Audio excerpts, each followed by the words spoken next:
সামাজিক মাধ্যমে সাংবাদিকদের উদ্দেশ্য করে কুকথা থানায় লিখিত অভিযোগ জমা পড়ল শহরের যোগীন্দ্রনগর বনকুমারীর প্রধান পাড়া এলাকার গৃহবধূ সুতপা সেনের বিরুদ্ধে। কোন একটি তথ্য নির্ভর সংবাদ পরিবেশনার ভিত্তিতে সংবাদ মাধ্যমের উপর রুষ্ট হয়েছিলেন সুতপা সেন। রাগ সংপূরণ করতে না পেরে নিজের সামাজিক মাধ্যমে গোটা সাংবাদিক মহলকে নিশানা করে ছাপার অযোগ্য শব্দ ব্যবহার করেন। তার প্রতিক্রিয়ায় পাল্টা প্রতিক্রিয়া হয় সংবাদ মাধ্যমের তরফে এক সাংবাদিকের। সুতপা সেনের বিরুদ্ধে আইনি পদক্ষেপ চেয়ে রাজধানীর কলেজ টিলা ফাঁড়িতে অভিযোগ জমা পড়ে। ফাঁড়ি তলবে স্বামীকে নিয়ে থানায় আসেন অভিযুক্ত মহিলা। এই কাণ্ডে গোটা সংবাদ মহলের কাছে ক্ষমা প্রার্থনা করে লিখিত মুচলেকা জমা করেন সুতপা সেন। জানা গেছে, সুতপা সেনের বাড়ি বনকুমারী প্রধান পাড়া এলাকায়।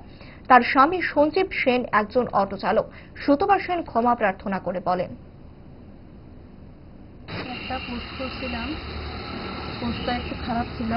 সাংবাদিক ভাইরার পক্ষে আমি কইছি না, কিন্তু আমার ভুল হয়ে গেছে গিয়ে কথাটা।